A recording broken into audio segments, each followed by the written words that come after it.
ওরা চেয়েছিল মিজানুর রহমান আজহারি মালয়েশিয়া থাকবে, সারা জীবন পরে থাকবে, দেশে আসা লাগবে না। কারণ আজহারি সাহেব দেশে আসলে এদের জনপ্রিয়তা কমে যাবে, মানুষদের দেখতেও পারবে না। দুর্নীতির কথাটা উনি সব মানুষের সামনে এক এক করে বলে দিবে। কি এমন হয়ে গেল, আজকে তো আজহারি সাহেব বীরের বেশে বাংলাদেশের জমিনে চলে আসলো, এয়ারপোর্টে পা দিল, দেশে এখন দিব্যি ঘুরে বেড়াবে, দেশের বিভিন্ন জায়গায় ওয়াজ মাহফিল সুন্দর করে করে করবে। ওরা চেয়েছিল আজহারি সাহেবকে যাতে করে বাংলাদেশে সে আসতে না পারে। আল্লাহ কয়, সম্মান তো আমি আল্লাহ তারে মায়া করে দিয়ে দিলাম, তোদেরকে সম্মান দিব না। আজহারি বীরের বেশে দেশে ঘুরবে, তোদের একটারেও হারিকেন দিয়া খুঁজে পাওয়া যাবে না, ঠিক কিনা? আল্লামা মামুনুল হক ওরা চেয়েছিল বাংলাদেশের কোন প্রোগ্রাম যাতে করে ও করতে না পারে। আল্লাহ কয়, আমি ওরে সম্মান দিয়ে বীরের দেশে পুরা দেশের সব প্রান্তে প্রান্তে আমি আল্লাহ ঘুরাবো, তোদের একটারেও বাতি দিয়া খুঁজে পাওয়া যাবে না।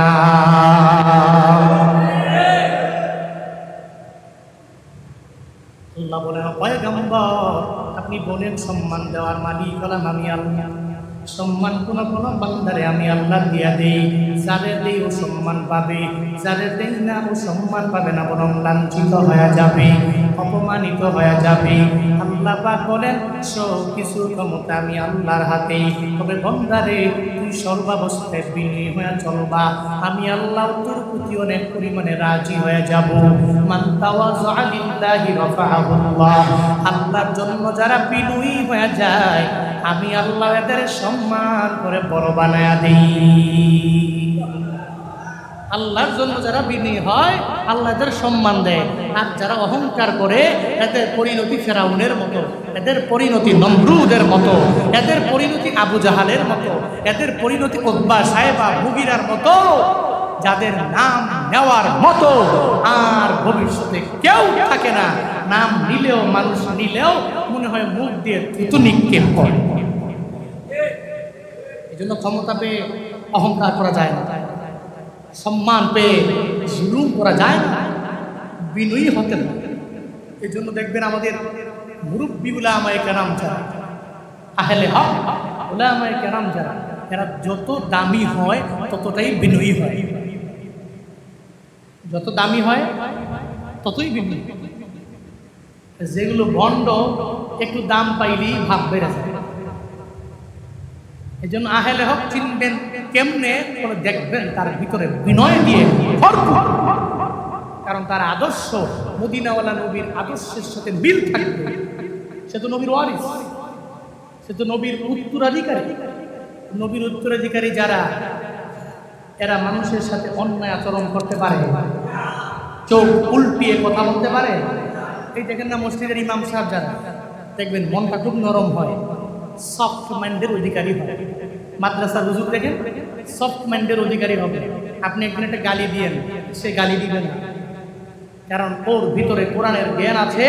আপনি গালি দিতে পারলেও ও আপনার রিপ্লে করে ফিরিয়ে দিবে না, কারণ মাদ্রাসায় তো তাকে এই শিক্ষা দেওয়া হয় নাই। শিক্ষা দেওয়া হয়েছে, নবীর আদর্শ হলো, নবীরে কেউ থাপ্পড় মারছে, এরপরে নবী বলছে তোমার হাতে ব্যথা পাই শুনি, আগে এটা বলো। সুবহানাল্লাহ পড়েন, আরো জোরে করবেন না সুবহানাল্লাহ। মনে রাখবেন চলতেছে কি মাস? আরবি কি মাস? রবিউল আউয়াল। রবিউল আউয়ালের আজকে 28 তারিখ। কয় তারিখ? 29 চলে আসছে, রাত যেতে চলে আসছে, 29 চলে আসছে রবিউল আউয়াল। এই মাসটাতে সমস্ত বক্তারা, খতিবরা নবীর শান, নবীর মান, নবীর রিসালাত, নবীর গুণকীর্তন, নবীর লাইফটা নবীজি কিভাবে চালিয়েছেন এই ব্যাপারেই তো বয়ান। কিন্তু আমগো দেশের পরিবর্তন হয়েছে অনেক। পরিবর্তন কি জানেন? পরিবর্তন হলো, আমগো দেশের রবিউল আউয়াল যখন আসে তখন একদল আছে শুধুমাত্র 12 রবিউল আউয়ালটাকে মনে রেখে ওই দিন শুধু র্যালি করে, বাদ বাকি ওই দিনও ফজর পড়ে নাই, ওই দিনও জোহর আসর মাগরিব কোনোটাও পড়ে নাই, রবিউল আউয়াল আসলে একটা একটা করে সুন্নতের আমল যে বৃদ্ধি করবে ওই চিন্তা তার ব্রেনেই নেই। খালি কোন মসজিদে একটু মিলাদ হবে, একটু জিলাপি টিলাপি খাবো, এই চিন্তা। কিন্তু মূলত রবিউল আউয়াল থেকে শিক্ষা কি জানেন? শিক্ষা হলো প্রতিটা রবিউল আউয়াল আসবে, আপনি মিশন চালু করবেন যে প্রত্যেকটা রবিউল আউয়ালে আমি একটা সুন্নতের আমল বৃদ্ধি করব। কয়টা? এখানে অনেকে আছে যাদের বয়স 40 বছর, যাদের 50, যাদের 55, যাদের 60, এমন কিছু ব্যক্তিও কিন্তু এখানে আছে। আপনারাই বলেন তো, পুরা জীবনে যদি 40 বার পেয়ে থাকেন রবিউল আউয়ালের 12 রবিউল আউয়াল, এই মাসটা যদি 40 বার পেয়ে থাকেন, তাহলে 40 বারে যদি প্রতিবারে একটা সুন্নতের আমল কন্টিনিউ করতে পারতেন, 40 বারে হইতো কয়টা? কয়টা সুন্নত? 40টা। ও মিয়া, 40ও লাগে না, আপনি 10টা সুন্নত নবীজির আঁকড়ে ধরেন, যেটা আপনার জীবন থেকে পশ্চিমকালেও মিস হবে না। প্রতিদিন কন্টিনিউ একটা সুন্নতের আমল যদি করতে পারেন, আপনি কামিয়াব। আর কি লাগে? এই আমগো দেশে পুরাই উল্টা হয়ে গেল। আপনি এই রবিউল আউয়াল থেকে চিন্তা করেন যে আজকে থেকে নিয়ত করব, আমার চলার পথে আদর্শ হবে আমার নবী। কি হবে? বলেন না কেন, কে হবে? নবী। তো নবী যদি আদর্শ হয়, চুল কাটবো মেসির মতো। নবী আদর্শ হলে চুল কাটবো এমবাপ্পির মতো। নবী আদর্শ হলে চুল কাটবো নেইমারের মতো। বলেন না কেন? কি যুবকরা রাগ করতেছেন? নবী যদি আদর্শ হয়, আমি খুঁজবো নবী কেমনে চুল কাটছে। নবী আমার আদর্শ হলে, আমি যদি নবীকেই ফলো করি, আমি যদি ওনার ফলোয়ার হয়ে যাই, যদিও ওনার কোনো ফেসবুক নেই, নবীজির ফেসবুক আছে, ইনস্টাগ্রাম আছে, টিকটক আইডি আছে, হ্যাঁ আছে, ইউটিউব চ্যানেল আছে, মনে হয় নাই, কিচ্ছু নাই। তাহলে নবীর চলছে কেমন? নবীর আদর্শ ছিল কেমন? নবীর চুল মোবারক ছিল কেমন? নবীর দাড়ি মোবারক ছিল কেমন? নবী পড়তেন কেমন কাপড়? এগুলো যদি আমি হুজুরদের মাধ্যমে অথবা কিতাবাদি পড়ার মাধ্যমে, শামায়েলে তিরমিজির যেই হাদিসের কিতাব আছে, এটার মাধ্যমে যদি জানতে পারতাম, তাহলে তো আমি নবীকেই আদর্শ বানায়া চলতে পারতাম। আর এই আদর্শ ফলো করার জন্য আদেশ কি আমি দিচ্ছি না কে দিচ্ছে? বলে না, কে দিচ্ছে? লাকাদ কানা লাকুম ফি রাসূলিল্লাহি উসওয়াতুন হাসানাহ। আল্লাহ বলেন, এই মানুষ, মদিনাওয়ালা নবীর মাঝে রয়েছে তোমাদের জন্য উত্তম আদর্শ। ওই আদর্শে আদর্শবান হয়ে যাও, ওই আদর্শ বুকে লালন করে বান্দা তুমি আগায়া যাও। ওই আদর্শ কেমন? বলে যে আদর্শের মাঝে বিন্দু মাত্র পরিমাণ গালি নেই। নবী জিন্দেগিতে একটা ইহুদি, খ্রিস্টান, বৌদ্ধরে গালি দিয়েছে, কোন নাস্তিক পশ্চিম গেল এটা প্রমাণ করতে পারবে না, বলতেও পারবে না। বরং কোন নাস্তিকও যদি ইনসাফ রেখে আমার নবীর আদর্শের ব্যাপারে একটু পড়াশোনা করে, একটু যদি ইনসাফ রেখে আমার নবীর শামায়েলে তিরমিজি যদি একটু কাটাকাটি করে, একটু যদি ইনসাফ নিয়ে আমার নবীর আদর্শ নিয়ে যদি একটু বিশ্বাস করে, প্রত্যেকটা নাস্তিকও আমার নবীর আদর্শের মালা গলায় লাগাইতে বাধ্য হবে। কারণ আমার নবীর আদর্শ হলো পাক। দুনিয়াতে যত আদর্শ আছে সব আদর্শগুলো হতে পারে না পাক, কিন্তু আমার নবীর আদর্শ তো এমন পাক আদর্শ রে বান্দা। 40 বছর নবুয়তের আগে থেকেই যেই নবীর ব্যাপারে জানায়া দেয়, ওই নবীর জিন্দেগিতে বিন্দু মাত্র পরিমাণ কোনো মিথ্যা নাই। ওই সময় তো নবীকে তারা নবী হিসাবে চিনে না। ওই সময় তো আবু জাহালের দাওয়াত দেয় না, উতবারেও দাওয়াত দেয় না, সাহেবা মুগিরারেও নবী দাওয়াত দেয় না। এই আবু জাহাল, কালেমা পড়ে মুসলমান হয়ে যাও। এই উতবা, সাহেবা মুগিরা, কালেমা পড়ে মুসলমান হইলে সফল হয়ে যাবা। 40 বছর নবী দাওয়াত দেয় নাই, কিন্তু 40 বছরের আগে নবীর ব্যাপারে ট্যাগ লাগাইয়া দিল ওই নবী আল আমিন, নবীর মতো সত্যবাদী কেউ নাই, আমার নবী মিথ্যা বলতে পারে না। এবার আবু জাহাল উতবা সাহেবেরাও জানে ওই নবীর মতো সত্যবাদী কেউ নাই, ওই নবীর মতো আমানতদার আমাদের মধ্যকার কেউ হতে পারে না। নবী জিন্দেগিতে কাউরে গালিও দেয় না, কোনো অন্যায় করে না, কারো উপরে বিন্দু মাত্র পরিমাণ জুলুম করে না, নির্যাতন করে না। ওই নবীর আদর্শের মালা যদি কোনো বান্দা গলায় লাগায়, ও তো গালি দিতে পারবে না, ও তো মিথ্যা বলতে পারবে না, ও তো আমানতের খেয়ানত করতে পারবে না। নবীর আদর্শের মালা যদি আমরা সমন্বয়কেরাও যদি গলায় লাগাইতে পারে, তাহলে কশিনকালেও আগের সরকারের মতো কাজ করতে পারবে না, ঠিক কিনা? নবীর আদর্শের মালা যদি কোনো লিডার যদি গায়ে লাগায়, কশিনকালেও ওই নেতা রডের বদলে রাস্তায় বাস দিতে পারবে না, ঠিক কিনা? কারণ ও বড় আমানতদার হয়ে যাবে।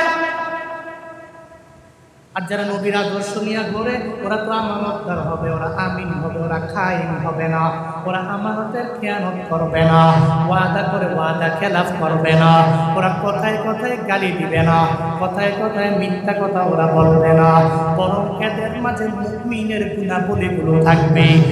মুনাফিকের নেফাকি যে আলামতগুলো এদের মাঝে পাওয়া যাবে না।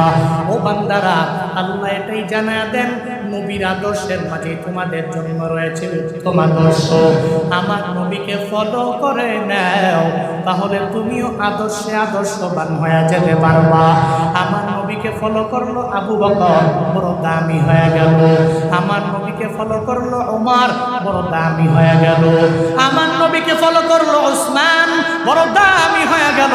আমার নবীকে ফলো করলো আলী, বড় দামি হয়ে গেল।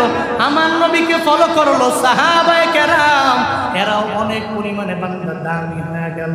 আমি জুনায়েদ আল হাবিব যদি আমার নবীকে ফলো করে চলি, আল্লাহ আমারে বড় দামি বানায়া দিবে। আপনি শ্রোতা, নবীর ফলো করলে, নবীর আদর্শ মানলে, আল্লাহ আপনারে বড় মায়া করে বড় দামি বানায়া দিবে। এক কথায় নবীর আদর্শ যারা মানে, এরা দামি। ঘোষণা আমার না, ঘোষণা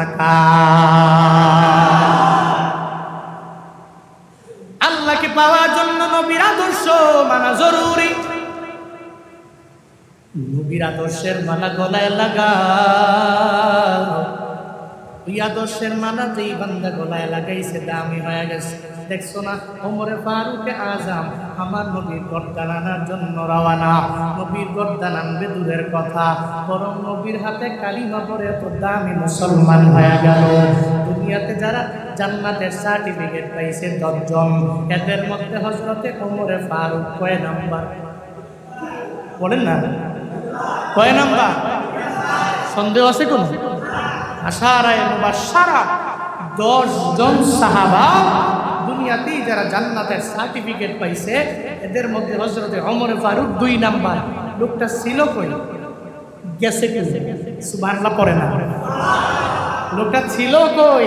ওটা গেল কই? কালেমার আগে ওমর ছিলেন জাহান্নামের কিনারায়, কালেমা পরে হয়ে গেছে জান্নাতের মালিক। যেই ওমরে ফারুক আজম বড় দামি হয়ে গেছে নবীর আদর্শের কারণে, নবীর আদর্শের মালা গলায় লাগায় বড় দামি হয়ে গেল ওমর। কেন হয়েছে? নবী তো ওমরকে ধমক দেয় না, নবী আল্লাহর কাছে দোয়া করেছে, মালিক ওমরকে তুমি ইসলামের ছায়া তলে এনে দাও। ওমরে ফারুক নবীর হাতে কালিমা পড়ে মুসলমান হয়ে জান্নাতি হয়ে গেল। শুধু তাই না রে বাবা, কত ইহুদি বেঈমানেরাও আমার নবীর হাতে কালিমা পড়ে মুসলমান হয়েছে। আমার নবীর আদর্শের কারণে সম্ভব হয়ে গেল। একটা ঘটনা বলি, অনেকেই ঘটনা ব্যাপারে জানেন, এরপরেও বান্দা বলি। রাহমাতুল লিল আলামিনের ঘরের মধ্যে 3 দিন হয়ে গেল খাবার নাই। হাসান হুসাইনের পেটের মধ্যেও খাবার নাই। নবী নাতিদেরকে এত পরিমাণে মহব্বত করে, এত পরিমাণে ভালোবাসে। হাসান যায় নবীর কাঁধে ওঠে, আবার হুসাইন যাইয়া নবীর কাঁধে ওঠে। একবারের জন্য নবীর ধমক দেয় না। সেই নবীরে না বানাইলে আল্লাহ দুনিয়ার কোনো কুল কায়নাত তো আমার মাওলা বানাইতো না। ওই নবীর কাঁধে ওই জান্নাতীরা দুষ্টামি করে, মজা করে, আনন্দ করে। নবী ধমক দেয় না, বরং রাহমাতুল লিল আলামিন নাতিদেরকে নিয়ে নিয়ে বিভিন্ন জায়গায় যায়। এদেরকে এত পরিমাণে প্রায়োরিটি দেয় রাহমাতুল লিল আলামিন। হঠাৎ করে শুনতে পেল আমার ঘরের মধ্যে খানা নাই, হাসান হুসাইনের পেটের ভিতরেও খানা নাই। যেখানেই যায় বারবার চোখের পানি ফেলায় কান্না করে। খানার অভাবে, কৃষ্ণার অভাবে বড় তৃষ্ণার্ত হয়ে গেল, ক্ষুধার্ত যখন হয়ে গেল, রাহমাতুল লিল আলামিন দৌড়াইয়া ইহুদির বাড়িতে রওনা হয়ে যায়। আর যা বলে, ও ইহুদি রে, তোমার বাড়িতে কাজ আসেনি, আমায় দাও, আমি তোমার বাড়িতে একটু কাজ করব। ওই কাজের বদৌলতে আমার যে উপঢৌকন দিয়া দিবা, ওই উপঢৌকন লইয়া আমি আমার নাতির কাছে দিয়া দিব। আমার নাতিদের পেটে খাবার নাই, আমি নবীর পেটেও খাবার নাই। আমাকে তুমি তোমার বাড়িতে কাজের লোক হিসাবে রেখে দাও। যেই কাজ করবা কাজের বিনিময়ে আমারে দিয়া দিবা, আমি এই বিনিময়ে নিয়ে তোমার বাড়ি থেকে বের হয়ে যাব। ইহুদি ডেকে বলেন, ও সুদর্শন যুবক, আপনার চেহারা বড় সুন্দর। এই সুন্দর চেহারার অধিকারী হইয়া মনে হয় আপনি সম্ভ্রান্ত পরিবারের মানুষ। আমার বাড়িতে কাজ করার জন্য আপনি চলে আসলেন, আমি আপনারে চিনি না, আপনার পরিচয় কি আমাকে দেওয়া লাগবে? মুহাম্মদ পয়গম্বর আমার মদিনাওয়ালা নবী জানায়া দেয়, আমি পরিচয় দিব না, তোমার বাড়িতে কোনো কাজ আসেনি, আমারে দাও, আমি ওই কাজটা করে এরপরে বিনিময়ে নিয়ে আমার নাতিদের কাছে যাব। কারণ রে ইহুদি, আমার পেটে খাবার নাই, আমার নাতিরাও বড় ক্ষুধার্ত, এদের পেটের মধ্যে খাবার দেওয়া লাগবে। ওই খাবারের দায়ে আমি তোমার দরবারে চলে আসলাম। ইহুদির কাজ আসেনি, আমার একটা কাজ তুমি দিয়ে দাও, এই কাজটা করে বিনিময়ে নিয়ে আমার নাতিদের দরবারে আমি চলে যাব। ইহুদি বলে, ও সুদর্শন যুবক, তোমাকে আমি কাজ দিয়ে দিব। আমার খেজুর গাছের মধ্যে পানি দেওয়া লাগবে, কূপ থেকে যদি তুমি এক বালতি পানি যদি উঠে দিতে পারো, তাহলে 3টা খেজুর তোমাকে দেওয়া হবে। রাহমাতুল লিল আলামিন বলে, দেরি করো না, বালতিটা আমাকে দিয়ে দাও। নবীর হাতের মধ্যে যখন বালতি দেওয়া হলো, রাহমাতুল লিল আলামিন বালতি লইয়া কূপ থেকে 1 2 3 4 5 এরকম 8 বালতি যখন পানি উঠাইল, 9 নাম্বার বালতিটা যখন পানি উঠানোর জন্য বালতিটা যখন ছেড়ে দিল, রশি ছিঁড়ে বালতিটা কূপের নিচে চলে গেল। ইহুদি দেখা মাথা বড় গরম হয়ে গেছে, রাহমাতুল লিল আলামিনের দরবারে আয়েশা বলে, ও যুবক, তুমি এটা কি করলা? এই বালতিটা কেন তুমি কূপের মধ্যে ফেলাইয়া দিলা? নবী আমার ডেকে বলে, রে ইহুদি, না না, আমি বালতি ফালাই নাই, রশি ছিঁড়ে বালতি পড়ে গেছে। ইহুদি বলে, না না, তুমি আমার ক্ষতি করার জন্য আমার বাড়িতে কাজ করতে আসলা, আমার বালতিটা তুমি ইচ্ছা করে ওই জায়গায় ফালাইয়া দিয়েছো। নবী বলে, না না, আমি ফালাই নাই, বরং রশি ছিঁড়ে পড়ে গেছে। বলে, না, তুমি ইচ্ছা করে ফালাইয়া দিয়েছো। আবার নবী বলে, ফালাই নাই। একটা পর্যায়ে ইহুদি রাহমাতুল লিল আলামিনের গাল মোবারকে একটা জোরে থাপ্পড় যখন গালের মধ্যে বসে, যেই নবীর শরীরে মশা মাছি বসাও হারাম, ওই নবীর গাল মোবারকে থাপ্পড় আল্লাহ পর্যন্ত সহ্য করতে পারবে না রে বান্দা। আমার মাওলা তো তাকায়া তাকায়া দেখে, আমার নবী খানার অভাবে যখন ইহুদির বাড়িতে আসে, এবার ইহুদি একটা ছোট্ট অপরাধ তার কাছে মনে হয়েছে, আমার নবীর গাল মুবারকের মধ্যে থাপ্পড় যখন লাগায়া দিল, নবী চোখের পানি ফেলে কান্দে জানায়া দেয়, ইহুদি রে, আমার গালে থাপ্পড় লাগাই না, 3 দিন হয়ে গেল আমার পেটে খাবার নাই, এই কারণে আমার গালের গোশত পর্যন্ত নাই, আমার হাড্ডিগুলো ভেসে উঠেছে। ওই ইহুদি রে, তুমি যে আমার থাপ্পড় মারলা, তোমার হাতে ব্যথা পাইছুনি, তুমি আমারে জানা। সুবহানাল্লাহ, জোরে পড়বেন না? ইহুদি রে কি কয়? ইহুদি রে, 3 দিন খাই নাই, পেটে খাবার নাই, আমার গালে হাত দিয়ে ভরপুর, তুমি যে থাপ্পড় দিছো হাতে ব্যথা পাইছো নি আমারে জানাও। আরে কেমন একজন নেতা যদি আমার দেশে আমরা পেতাম, ওমরে ফারুক আজমের জামানায় যেরকম ভাবে সব দরজা ওপেন করে সুন্দর করে ঘুমাচ্ছে, এরকম একজন শাসক যদি আমরা পাইতাম, আল্লাহর কসম করে বলি এদেশে দুর্নীতি থাকতো না, এদেশের রুটঘাট গুলো সুন্দর হতো, এদেশের মানুষগুলোর মতো জ্ঞানী গুণী পুরা পৃথিবীতে কেউ নাই। আমার এই দেশটা সোনায় ভরপুর হয়ে যেত, ঠিক কিনা? দুর্নীতি চেয়ার একজন থাকলে আর একজন আসলে কয় বাপরে টাকা টুকা তো ভালোই মনে হয়, মোটামুটি টাকা দেখলে রূপ সামলাইতে পারে, এতদিন পর্যন্ত ভালো, হঠাৎ করে দেখবেন খারাপ। আমার দেশের অবস্থাই আল্লাহ বুঝ দান করেন, জোরে পড়েন আমি। আল্লাহ আমাদের প্রত্যেককে হিদায়াত নামক দৌলত দান করেন। আর একটু আওয়াজ করে পড়েন আমি। কি কয়, তোমার হাতে থাপ্পড় দিয়ে ব্যথা পাইছিলি আমাকে বল। ইহুদি কয়, আরে এটা কেমন মানুষ, এটা কেমন মানুষ? সে আমার, আমি তাকে থাপ্পড় দিলাম, সে আমাকে বলে গালে তুমি হাতে তুমি ব্যথা পাইছো। ইহুদির মনটা তো ঘুরে গেল। নবীজি বলে, ইহুদি রে থাকবো না, বিদায় দাও। আমার নাতিরা কান্দে, 8 বালতি পানি আমি উঠাইলাম, 8 বালতির বিনিময়ে 3 আটা 24 টাকা আমারে দিয়া তো আমার নাতিদের দরবারে আমি নিয়ে যাব। দেরি করিল না, আমার নাতিরা কান্দে রে। এবার সঙ্গে সঙ্গে ইহুদি রাহমাতুল্লিল আলামিনের কাছে যখন 24 খেজুর দিয়া দিল, নবী 24 খেজুর লইয়া হাসান হুসাইনের জন্য চোখের পানি মুছে আর যায়। আল্লাহ তো আমার নবীর এই কাহিনী দেখে কি দেখে না? দেখেনি? আল্লাহ বলে, জিবরাইল তুমি দৌড়ে যাও, আমার নবীকে গিয়া জানায়া দাও ইহুদির বালতি ওই কূপের মধ্যে ফেলায়। নবী কোথায় যায়? আমার নবীরে গিয়া বলো আগে যাতে করে ইহুদির বালতিটা উঠায়া দেয়, এরপরে যাতে করে আমার নবী চলে যায়। জিবরাইল দৌড়ে আইসা আমার পয়গম্বরকে জানায়া দেয়, আসসালাতু ওয়াসসালামু আলাইকা ইয়া রাসূলুল্লাহ। নবী গো, আল্লাহ সালাম পাঠাইছে, আল্লাহ আপনারে বলছে ওই কূপ থেকে বালতিটাকে উঠাইয়া ইহুদির হাতে হ্যান্ড ওভার করে দেওয়ার পরে খেজুর নিয়ে যাওয়ার জন্য। নবী আমার ডেকে বলেন, ও ভাই আমার জিবরাইল, আমার কাছে কোনো যন্ত্র নাই যেই যন্ত্র দিয়ে আমি এই বালতিটা কূপ থেকে উঠাতে পারবো, এমন কিছু আমার হাতের মধ্যে নাই। আমি বালতিটা উঠাইয়া ইহুদির হাতে হ্যান্ড ওভার করে দিতে পারবো। রাহমাতুল্লিল আলামিন জিবরাইলে বলার পরে জিবরাইল বলে, পয়গম্বর আপনার কোনো যন্ত্র লাগবে না, আপনার বালতি উঠানোর জন্য কোনো কিছুর প্রয়োজন নাই। আপনি তো জানেন আমার আল্লাহ আপনারে কি পরিমাণে ভালোবাসে, দুনিয়ার সব কিছু আপনার এত পরিমাণে অনুগত হয়ে যাবে।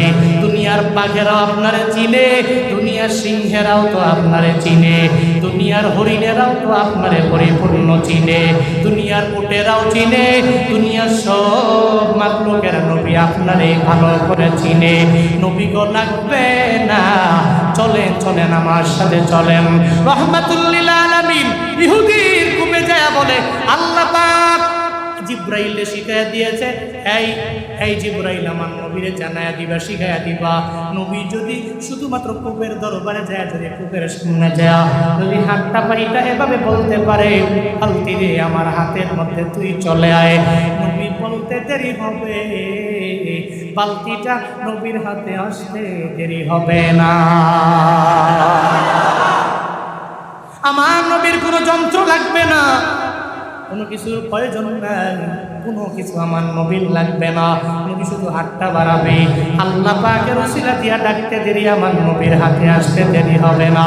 জিবরাইল নবীকে নিয়ে রওনা।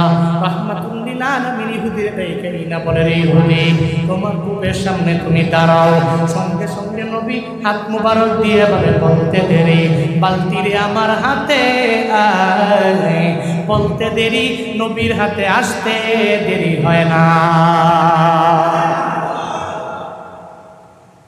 বালতিটা নবীর হাতের মধ্যে চলে আসলো। নবী ইহুদিরা বলে, ইহুদি বালতি ধরো, তোমার বালতি তোমারে দিয়া দিল। রহমাতুল্লিল আলামিন বালতিটা ইহুদির হাতের মধ্যে দেওয়ার পরে ইহুদি তো এবার আরো হতবাক হয়ে গেল, আরো আশ্চর্যান্বিত হয়ে গেল। হায়রে কি মানুষের গালের মধ্যে আমি কাপড় লাগাইয়া দিলাম।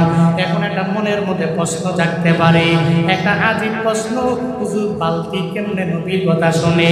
বালতি তো কথা বলতে পারে না, বালতির তো জবান নাই, বালতি নবীর কথা কেমনে শুনলো? নবী বলার পরে সঙ্গে সঙ্গে বালতি কেন নবীর হাতের মধ্যে চলে আসলো? বন্দারে, যদি বালতি নবীর কথা না শোনে, তাহলে মৃত খেজুর গাছ কেমনে আমার নবীর কথা শোনে? আমার নবীর জন্য কেন চোখের পানি ফালায়া ফালায়া কান্না করে? উস্তুনে হান্নানা একটা মৃত খেজুর গাছের নাম। মক্কা মদিনায় উমরা করার জন্য যারা যায়, ওরা অনেকে যায়, অনেকে যেতে চায় না, পারেও না, যেতে চায় না। এখন থেকে নিয়ত করে নাও, উমরা করার জন্য যদি কেউ মক্কা মদিনায় যাও, বাবার নিয়ত করো, ওখানে যাওয়ার পরে ওই উস্তুনে হান্নানা গাছটা যেখানে দাফন করা, ওখানে যাওয়া লাগবে। ওই উস্তুনে হান্নানার ঘটনাটা একটু সংক্ষিপ্ত করে বলি। উস্তুনে হান্নানা হলো এমন একটা মৃত খেজুর গাছের নাম, যেই খেজুরের গাছের ভিতরে রহমাতুল্লিল আলামিন তার পিঠ মুবারকে হেলান দিয়া নবী বয়ান করতেন, নবী খুতবা দিতেন। মসজিদে নববীর মিম্বারটা তখন হয় নাই।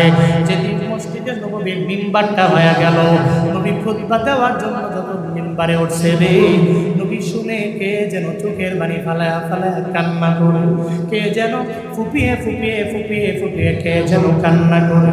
নবী আমার ডেকে বলে, ও সাহাবায়ে কেরাম, কে আমার সামনে চোখের পানি ফালায়া তোমরা কান্না করো? সাহাবীরা বলে, পয়গম্বর, আমরা তো আর কান্না করি না, কান্না করলে তো চোখ দিয়ে বেয়ে বেয়ে পানি পড়ার কথা। নবী গো, আপনার সামনে পাইলে আর চোখের পানি ফালায়া কান্না করার মানেই হয় না।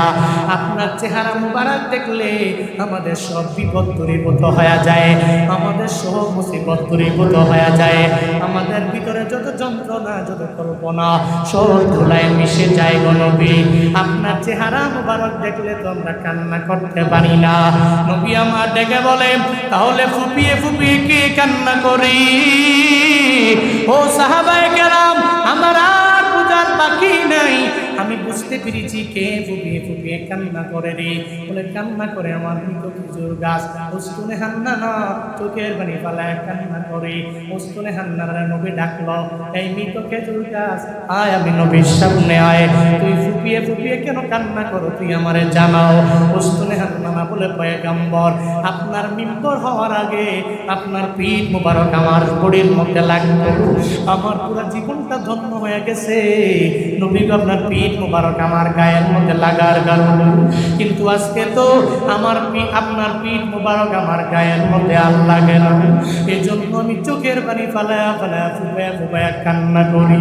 নবী আমার ডেকে বলে, ও উস্তুনে হান্নানা, আর কান্না করা লাগবে না রে উস্তুনে হান্নানা, আমি তোমার জন্য একটা দোয়া করে দিব, তুমি খুশি হয়ে যাবা, তাহলে আমার চোখ দিয়া তোমার পানি বেয়ে বেয়ে পড়বে না।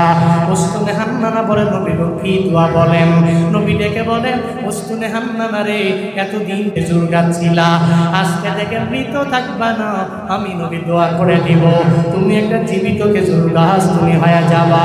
নবী আমার বলে, উস্তুনে হান্নানা, এতদিন তুমি ছিলে মৃত, আজকে থেকে আমি দোয়া করার পরে তুমি জীবিত হয়ে যাবা। বলেন তো সুশীল সমাজের ভাইরা, আমার নবী যদি খেজুর গাছের জন্য দোয়া করে, একটা মৃত খেজুর গাছের জন্য যদি আমার নবী দোয়া করে রে, ওই নবীর দোয়া বদৌলতে ওই গাছটা জীবিত হবে কি হবে না? হবে কি হবে না?